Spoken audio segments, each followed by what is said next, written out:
And we've come to a very interesting Torah Zion of the second section, where Rabbi Nachman explains to us some extremely important differences between politicians and leaders. And I think at this stage of the game and the world scene, in the global platform that we find ourselves, these are essential distinctions that we need to make for the future. So the Rebbe begins, and it was at the end of 2 years that Pharaoh had a dream. Now that's the headline that Rebbe Nachman gives to the Torah, and we'll see over the time that he takes to develop these ideas how it relates to Pharaoh, who of course was let's call him an emperor, a king. I'm not sure if he was a leader or a politician, but I imagine there were some interesting things there. He begins, Ki Amar Hamam Yinahem, from Yeshaya, the prophet, tells us that the merciful will lead. Nahagim will conduct and lead the people, the merciful. Hainu Mishu Rahman, that is someone who is merciful. Uhu Yachol Liot Manhig. In such a person, he is fitting to be a leader. Mercy and leadership, they have to go together because there's too much power invested in a leader who doesn't have mercy. But we need to know how. Such a person needs to know how to conduct himself and others with mercy. It's not just that you feel sorry for people. That's not mercy. That's pity. And it's not just that you care about their basic needs, which is a good thing, but there's a lot more involved. There's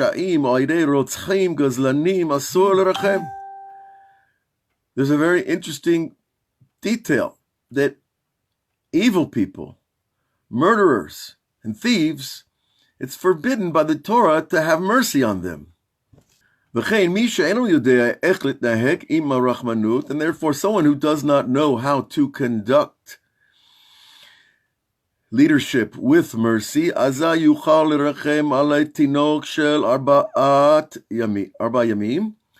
a person could have mercy on a child that's 4 days old, and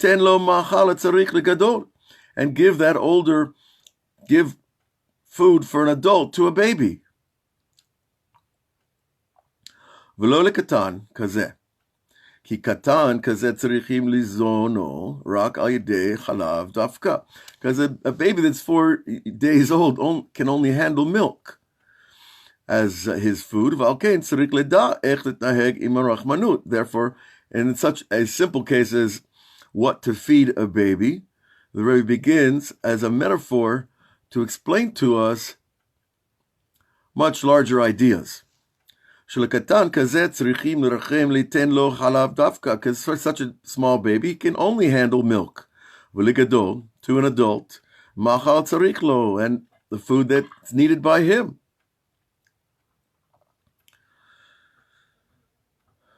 So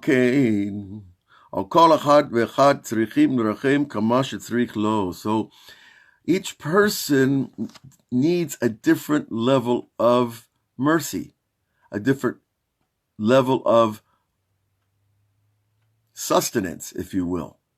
Now, sustenance, we know, begins with food and water, but it goes up to things like Torah and good deeds, prayer. All of these things draw spiritual sustenance to a person. So the true leader has to know how much to give to each and every person of whatever is being given, whether it's food, or its spirituality, or its physicality in other ways. Money, for example. And someone who is this merciful with this much knowledge on how to deal with people, well, he tells us a sad thought that only Moses is on that level. Kihu manhig Israel. He was the leader of the Jews, and he also will be the leader to the future. Now that immediately should raise our antenna. Moses is coming back from the dead. Moses is going to reappear on the scene. Or, as the Shar Kavanot explains, that there is a Moses reincarnating through every redemption, throughout the 6,000 years of creation. Noah saved the world. Now, he saved only his family, unfortunately, but he did save the world, so he qualifies as a spark of that messianic soul. And there have been others who have saved the Jewish people in various situations, and that also qualifies him as a spark of the soul of Moses. Okay.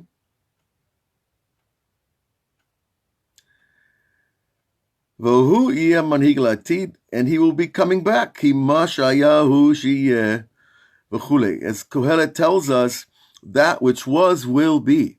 And the Rosh Tevot of the first three words of this verse spells out the name Moses. Good morning, Mordechai. Hi, Yehudit. Good morning to everyone. Hag Sameach. So you see that the soul of Moses is this continually reappearing spark, which I like to think of as the peak of the pyramid of souls that keeps coming back. Because Moses had true mercy on the people, not a variety of mercy. And what's the sign of the true leader?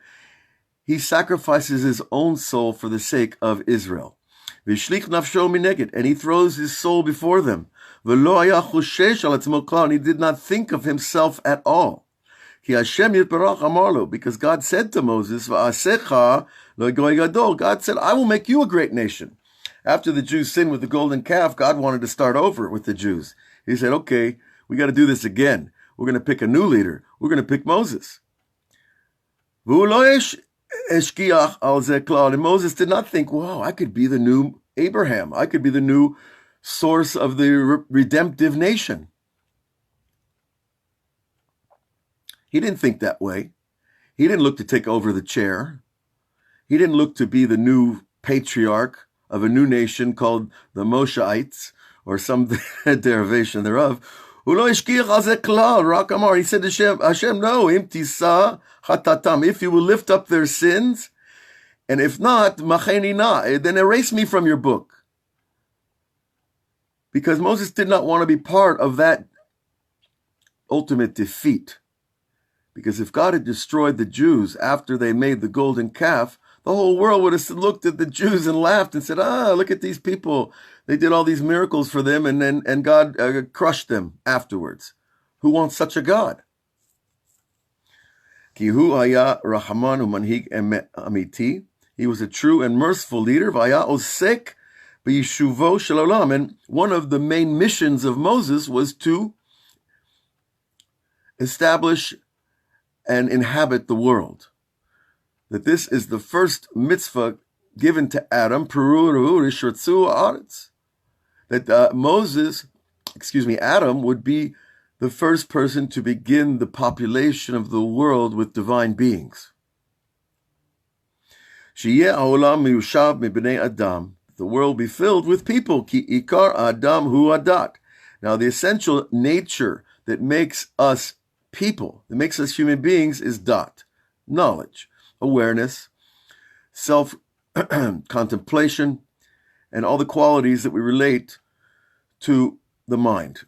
Umi she'ein lo dat, but somebody who does not have das, who does not have awareness, does not have true knowledge of the Creator and his relationship to the creation, unfortunately, eno mina yishuv. He's not counted amongst this mitzvah of inhabiting the world with people of knowledge. And he's not even given the nickname Adam. Now, in Torah, we have several names for human beings. We have Adam, we have Enosh, we have Ish. And those types of names each refer to a different level of personal achievement and collective responsibility. But somebody who has no das, who just goes around his entire life seeking pleasure, physical pleasure, from the time he gets up until the time he goes to bed, he's only after one thing, his pleasure, his survival. Unfortunately, like a lot of animals, that's all they're programmed to do. And we don't blame the animals for being animals, of course. And we really do not blame human beings who have no knowledge, who have no awareness. But it is upon us to search and to seek and to find out the truth in this world. And people who don't do that, who say, no, don't bother me with this God stuff. I don't want religion. I don't want to know about a creator that's sitting on my shoulder telling me what to do. I want to eat what I want to eat and drink what I want to drink and be with who I want to be with, and etc., etc. Such a person is not really called Adam because he's not fulfilling the purpose of the world, which is bringing knowledge into the world. Now, every person has an ability to bring new knowledge into the world at any level. However, if he rejects that mission, then how could he be called Adam? He's closer to our friends at the zoo. Raku bechinat Haya b'demut Adam. The Rebbe gives him another name, and an animal that has the form of man. Moshe Rabbeinu haya lo rachmanut. But Moses had mercy. Vayosek b'shuv olam. And he was busy with, again, this idea of inhabiting the world with people. Because Moses' goal was the whole world would be filled with people that have knowledge of God and knowledge of Torah, the one God. And this does not mean that you necessarily have to be Jewish. It just means you have to have knowledge. And that you have to keep the 10 Commandments as best you can. Let's begin with that. Okay, but people who are not there yet. No, they will be. Right,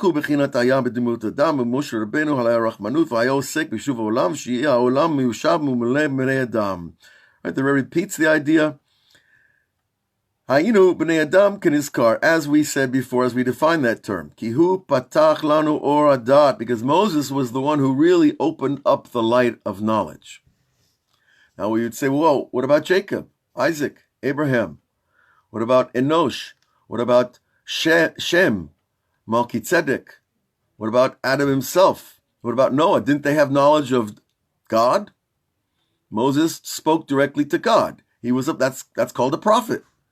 Adam spoke directly to God. He heard God talk back to him. That's called a prophet. So why does the Rebbe say here that Moses is the one who opened up the light of Das? So what we first might think is that Moses' dot was greater because he was given the Torah. Certainly that would apply. But I think here that also the dot is the idea of how you create a world of holy inhabitants. How you bring a document like the Torah to the people in a way that they can follow it, keep it, fulfill it, and fulfill themselves through it. Okay, it's not enough just to talk to God and God says, build a boat. Or God says, don't eat the fruit. Or all the different little prophecies that have been given to people through the generations. God spoke to Job. Where were you when I created the world? That did not necessarily give Job the das of how to fix the world. So you see, das here is integrally related to bringing humanity to a higher level on the largest scale possible. As it is written, Atah ladat, you, Moses, showed them to know. Ki Hashem hu Elokim. Now this is another detail. Moses showed us that to know God is to know that he's a judge, that he's judging. Now again, the word judge, especially in English, has a negative connotation. Nobody likes to be judged. So who is the judge? The guy gets the power to sit on the bench and tell people you're going to jail or we're letting you go free. It's a very powerful position. The rabbis say that a judge should think that a box of snakes is sitting in front of him, which of course is a symbol for Gehinnom, for hell, because if he makes the wrong decision and falsely convict somebody, or he lets a murderer go, it's on the cheshbon of the judge. So thinking that judges are bad is not exactly a fair perception. I think that we must have mercy on the judges because they're relying on das that may or may not take them to heaven or hell. Okay? Moshe patach et hadat v'gela lanu, he revealed to us Ki yesh Elokim shalit ba'aretz, that there is a judge ruling down here in the world. It's very convenient to say God created the world, I believe that, and God is in heaven, I believe that. But to say he's down here in the everyday deeds of mankind, that's a little more mind-blowing, because there's billions of people. How can he sholet? How can he rule and judge every single person? But that's what it means to be infinite and equally present in the entire universe, not just here on little earth. Okay, so we've had some good ideas about of the idea of Moses as a leader, someone who knows how to show mercy to each person at their level. You don't show mercy to a mafia boss like you would show mercy to a school teacher who hasn't done anything, right? And you don't show mercy to a baby like you would to an adult, etc. Now, Ikar Rachmanut, the Rebbe goes on, Hu Kish Yisrael Am Kadosh V'Noflim Chas V'Shalom. Essential time of mercy is when the holy nation, the Jewish people, falls. Now, we've seen that a few times. Ba'avonot, committing sins, Rachmana Litzlan, mercy upon us, should save us. Because that's the greatest mercy, is to show mercy on somebody when they fall. It is so easy to judge someone when you see bad things happen to them. Oh, he got in a car wreck. It's his fault. Well, how do you know? How do you know the calculations that brought that, God forbid, a car wreck onto a person? We don't know. But does that person not deserve mercy? Oh, look at that person, they're overweight. They eat too much. Well, are you familiar with their biology? Do you know how their hormones work? Do you know that their metabolism is on spot? No. Maybe that person was created to be overweight. But nonetheless, we don't know, and therefore it is befitting to show mercy to a person based on my ignorance and not to judge them because I think I know something. And the true leader has to have mercy on the worst people, but know how to apply it. In the Gemara, there's a halacha that says if someone comes to kill you, get up and kill them. Does that make you a murderer? No, it makes you a person who's acting out of self-defense.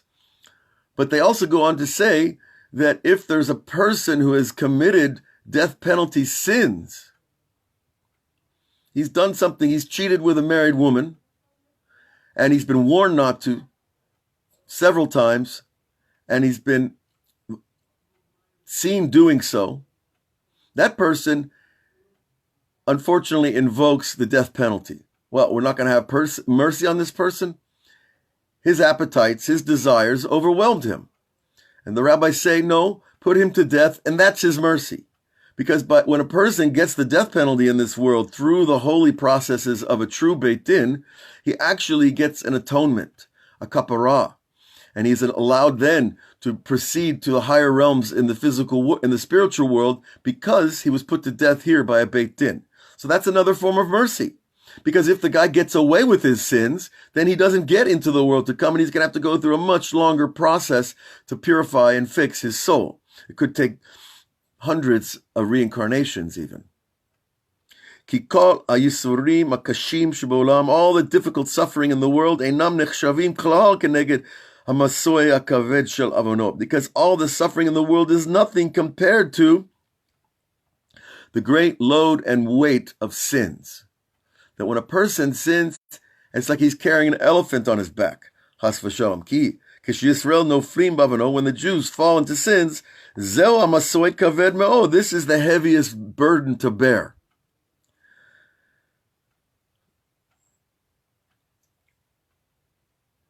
It's impossible to carry that. It's impossible to do some of these heinous crimes and then just walk around like nothing happened. Such a person is just in complete denial and has compartmentalized his experience in his mind to not even believe that he did such a thing. But when a person knows what he's done, it will crush a person to know that I've done that sin. This is bechina kamasa kaved ichbadu mimenu. And this is like a heavy load. It's too heavy for me, King David said.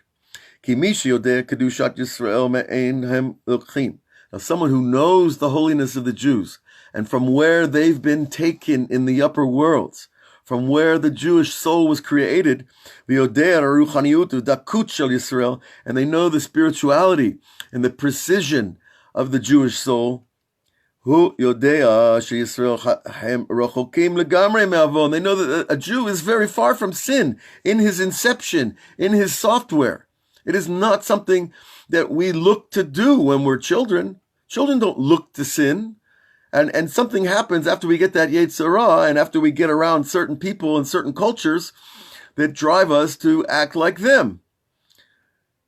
Ve'ein avon shayach lehem klal, and a sin is not connected to Jews at all in our inception.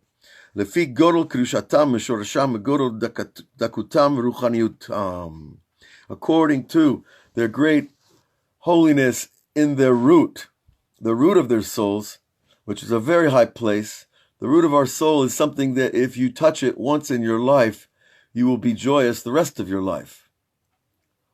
So it's something to remember, that when we talk about the root of the soul, we're not just talking about, well, the place that I go when I sit and meditate.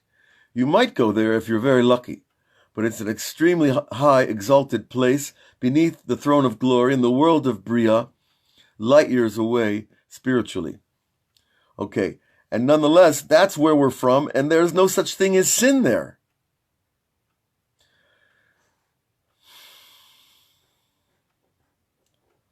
Okay, she'ein behem avon, and when the Jews do not have sins, einam yisrim klal, then there is no suffering. Now this is a difficult equation. This is one of those spiritual equations that people don't really like to hear too often, that the reason I'm suffering is because I sinned. And we know that people suffer, but no one's going to point a finger at somebody who's suffering and say, well, you're suffering because you sinned. That's not really the type of mercy we're talking about here. Rather, ikar yisurim hem ra keshenoflim bavonot has v'shalom. But the essential suffering does come from falling into sin. And this, again, this helps us to understand why the true leader has to be a merciful person. L'rachem al Yisrael am kadosh. He has to have mercy on the Jews because he knows if a person has sinned, if a person is in suffering, something has happened either in this lifetime or a previous lifetime to cause them to have to go through this. And the first answer we usually hear after this is, well, what about those tzaddikim who've never done anything? And then they've never done anything in previous reincarnations anyways. And they're only coming back to help other people. So the answer to that question is those souls are so exalted and purified that they take on other people's sins who cannot handle the Yisurim. They can't handle the pain. This is a concept we've mentioned before, and we'll see it again. And other religions have tidily picked it up for their own theological purposes. Nonetheless, we see here that there is this idea, this equation that we have to deal with, that if I'm suffering, there must be some sin behind it all. Now, this is a difficult thing to do, and a person has to really sit down with himself alone in a sweet place in a forest and really look at their lives and try to say, well, why am I suffering? What did I do to cause this suffering? Now, just by asking the question, we're already in the right camp. Even if I don't get the answer, even if I'm afraid of the answer, even if I don't want to hear the answer, if I just ask the question, that invokes some mercy from heaven that we should get nudas to understand ourselves better. Okay, and it's not easy, but once we do it, you'll feel much better. Okay. But Moses, Allah Shalom, peace upon him, every time the Jews fell into his sin, immediately Moses, if you remember in the Torah, there's several times where the Jews sin, and Moses and Aaron fall down on their face. Now, when have you seen a leader do that? That's what a holy leader does. He falls on his face in front of everybody and starts praying. Because he knows there's a din on a person immediately when they sin. And that din can overwhelm them and destroy them. And a true leader doesn't want to see anybody get destroyed by their sins. and he prays for them. Kagon Amaraglim, say, like, for example, the case of the spies. And the sin of the spies might not sound so terrible to a lot of people. They spoke badly about the land of Israel before they went into the land of Israel. And, speaking badly is not good. We have a concept called lashon hara, evil speech. And evil speech means misrepresenting things, lying about things, framing things in a negative way, suggesting various forms of chicanery, if you will. But nonetheless, here, the Meraglim, their real sin was that they broke the spirit of the people. That they were given a position of authority. Those 10 spies were given a position of authority. I think there were 12 spies, correct me. Once they came back from Canaan to report to Moses, they started talking to other people. And the rumors went out, and there were giants in the land, which there were. Now, I don't know how big the giants were, but let's say they were all at least, NBA centers, if not a little bigger. And there was one we know that one of their centers of operation of the giants was in Hebron, down here. So we know that that Abraham met one of them, Talmai, who had 6 fingers. So why he needed 6 fingers, I don't know. But the idea of giants in the Bible is not a superstition or science fiction. Because we know that there's a pituitary gland. In the back of the brain, there's a gland that if it is over-operating, it will cause a person to grow and to grow and to grow. And that could easily have been the mechanism that caused these giants to appear. Now, there are other opinions say that they had angelic parents or one angelic parent. This is something that people can look into and research on their own, and whether they believe it or not, that's their business. But nonetheless, they saw these giants and they started whispering to the people, and they broke their spirit. And that was the real sin.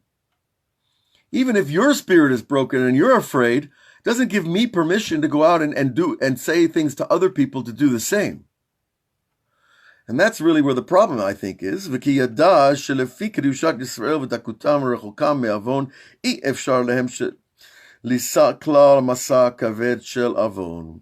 repeats the whole idea again, that according to the holiness of Israel and the precision of their souls and their distance from sin, it's impossible for them to carry the weight of sin. And well, then how we ask the question, of course, how do they come to sin in the first place if they're so far from it?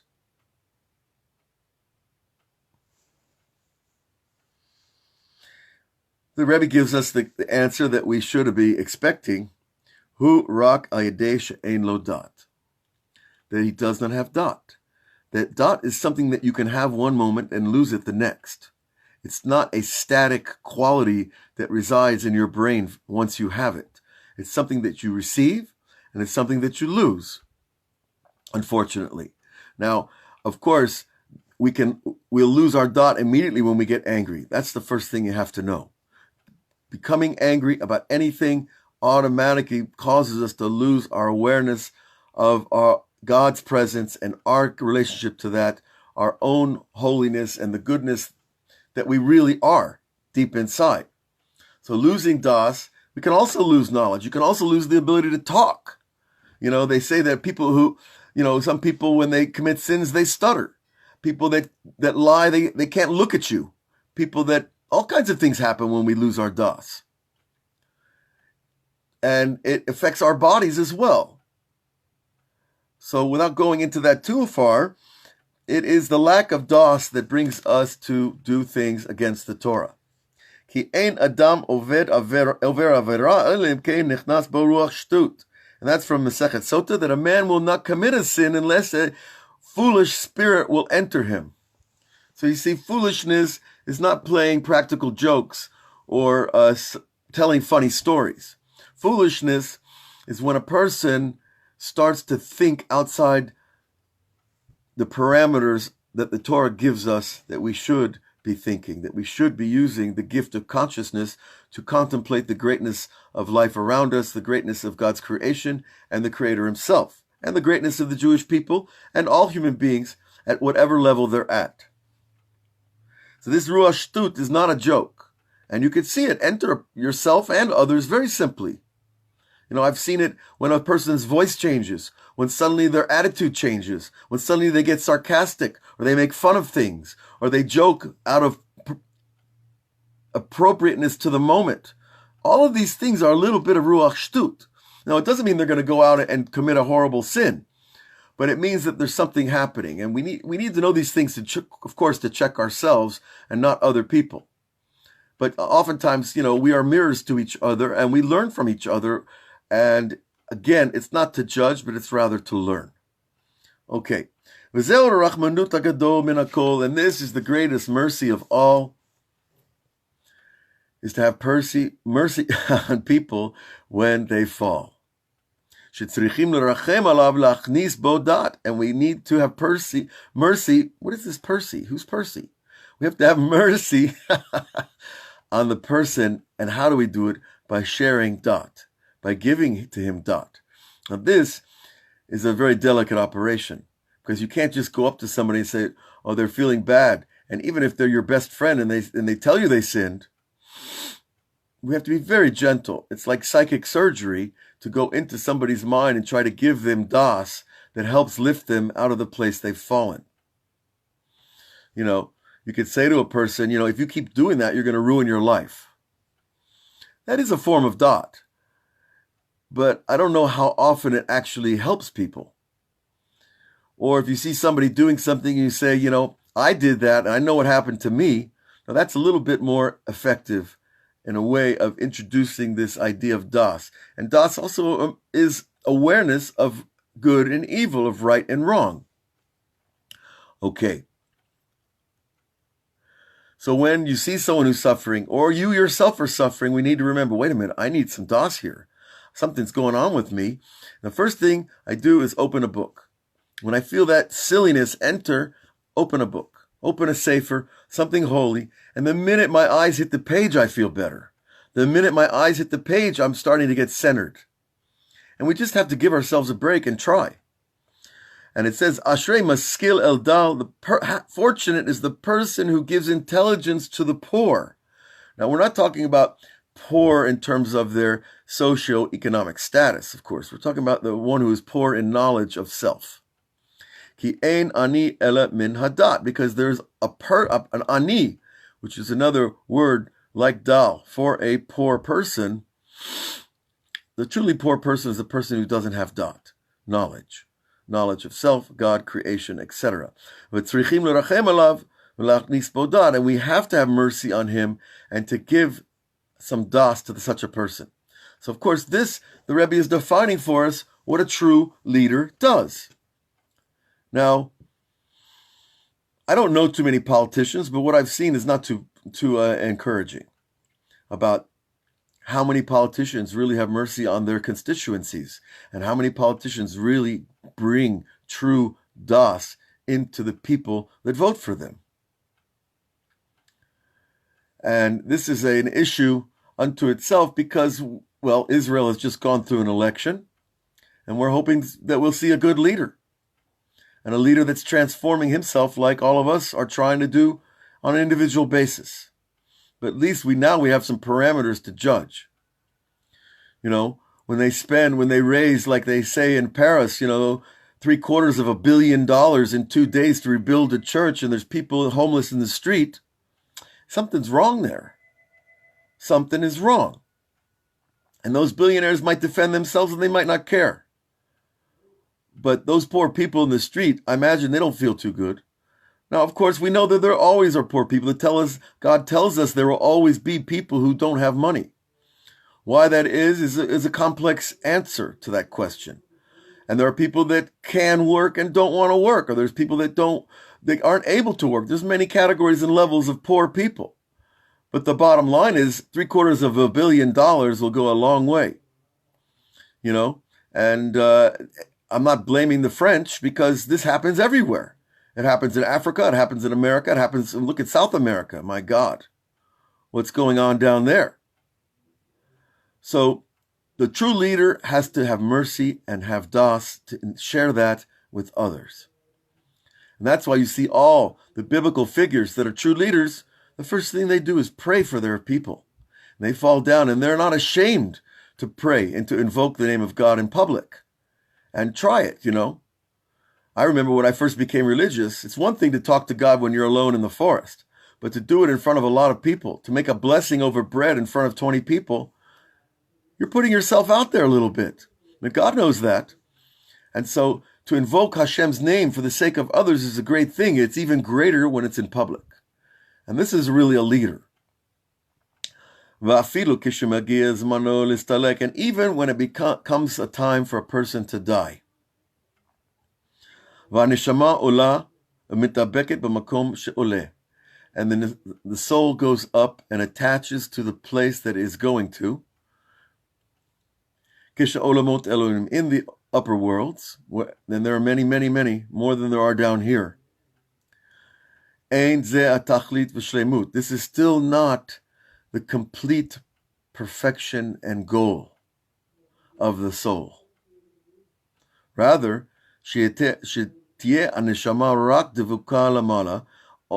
that the soul is only attached above. It is still, as hard as it may be to believe, a little bit selfish if my life goal is to attach myself to God. Because it's not just about us. And you might be a very holy, righteous person. But if you're only interested in your condominium in the sky, and your palace in heaven, well, what about everybody else? What about the people who haven't had the benefits and the opportunities that you've had, that I've had, etc.? Rak ikar ashleimut shel neshama, the essential wholeness and completeness of the soul, shebe'et shehi lamala, that while it is above, after it has left its body, tieh lamata gamkein, that it also will be here in this world. Now, how can that be? Are we walking in heaven and earth at the same time? Well, we know, no. Rather, a person has to leave behind in this world blessing. Whether it's a ben, o talmid, whether it's a son or a student. Now, a ben here can also mean a daughter, of course. And why? Why is that considered that a person is living in both worlds at the same time? In order that his das, the das that he built while he was in this world, the accumulation of knowledge and awareness, compassion and mercy that a person builds in this world should remain with his children or his students. And that applies to women as well, of course. And women are essentially more merciful than men. If you take a look, I think, at the number of dictators that have been in the world on a large scale. But on the other hand, women are not allowed to be judges because the rabbis say they're very, very strict when it comes to judgment. So that seems to be an interesting contradiction in the teachings of the rabbis about women. On one hand, we know that women are given the capacity and the compassion to raise children, and anybody who's had little babies knows how hard that can be. But on the other hand, they're not allowed to judge. So there are different types of compassion and mercy. And to judge in a Jewish sense, you have to be a master of Torah, all the Torah, and not just the 5 books and not just the 24 books, but the Talmud, the Mishnah, the poskim, the rabbis that gave rulings for the last 2,000 years. To be a judge is no small feat. It's not a 7-year degree at law school. Okay? So, nonetheless, we see that there are different types of dot, but dot is the thing, knowledge is the thing that people need in order to rise out of sin and in order to be able to leave something good to the world. If you leave behind a mansion, well, I'm sure that's wonderful for your kids. Or, you have a car collection of 20 antique cars. Wonderful. How many cars can you drive at once? I often thought, well, could you drive 2 cars at once? Wouldn't that be a skill? But really, are these things something memorable? Do people remember the guys that collected cars 100 years ago? Do people remember the guys that built mansions? No. But who we remember the people that left their knowledge behind that helps transform humanity to a better race and a better people to live amongst. Okay, so this, of course, should touch off a little spark, and we should remember that what was Moses' chief mission? To fill the world with people who have knowledge. So by having children and trying to educate them with the Torah, not everybody succeeds in this either, with their own children, but by doing so, we're taking part in the mission of Moses. And you could have 1 child or 15 children, it doesn't matter. What matters is the ability to give over the das that God has given us through the Torah and through the rabbis and through the good people that are in the world, and to share that with our children in order that they will have something to work with when they become the leaders of the next generation. Okay, looking at the clock here, we're getting ready to head north. Thank God. We have wonderful places to visit in Eretz Yisrael, and anybody who's not traveled around Eretz Yisrael in the springtime has truly missed something spectacular when you see everything is green and colorful. And we can never stop praising Eretz Yisrael because there's a reason why God gave it to us. It truly is the center of human endeavor, spiritual endeavor. And of course that means dot. That Jerusalem, especially, is the place where dot, ki tetzei Torah, mi Yerushalayim, right? Now, and by the way, if a person doesn't have children, it doesn't mean that he doesn't have responsibility to give over the das that he has. It means he has to teach. And it might be 1 person at the bus stop. It might be 1,000 people on Facebook. It doesn't matter. We have to give over what God has given us. And I've noticed, I've been in yeshiva 25 years, and I've seen people that don't share their Torah with others, they get very stiff and rigid.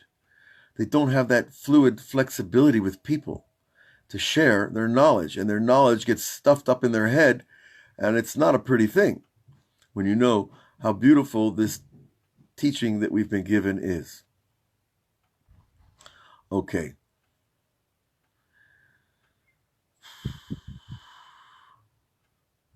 Because a student, the Rebbe goes on to tell us, Shikabel mimeno sichlo v'dato, when you have a teacher, you receive from his part of his intelligence and part of his knowledge. Now, it's like getting an update in your software. You know, not everybody's using Windows 2 anymore, right? We're moving up. We're getting updates all the time. And so that metaphor works for the idea of receiving knowledge and intelligence from our teachers. So when we see that people do things right and they succeed, then that's the sign, wow, maybe I should get some of that. Maybe I should try that. And when I do things that don't succeed time after time, maybe it's telling me I'm following the wrong people and I'm not succeeding. So that's another feature of a true leader and not a politician, is that the people who are true leaders, their people succeed after them. And I'm not so sure about the success ratio of a lot of politicians. Okay.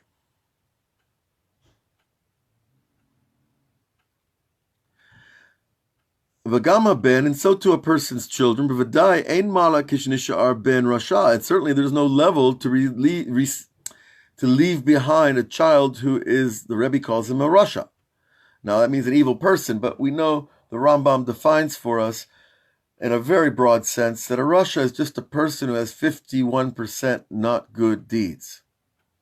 He might have 49% good deeds. He's just on the edge of the whole swing of getting a new title. He's not called a rasha once he has 51% good deeds. He's called a Beinoni. He's called a good person. Now, not a Beinoni in the sense that Chabad gives it. That's a particular definition that school of Hasidus uses. But a Benoni means a person who has more good deeds than bad deeds. Simple. And so a child also is important. Now, this is interesting, that a person's son really needs to be their student as well. That we have to be in this relationship where our children receive from us. And if our children don't receive from us, it's a real problem. And this happens, especially nowadays, because many religious people that did receive a lot of das, they don't want it anymore. They've had enough of the das that they've been given. They want new das. And you see that thousands of people come back to the Torah through the das of Rabbi Nachman, through the das of the Lubavitch Rebbe, through the people who have been involved with the mitzvah of sharing what they have to the nth degree and giving their souls to their students.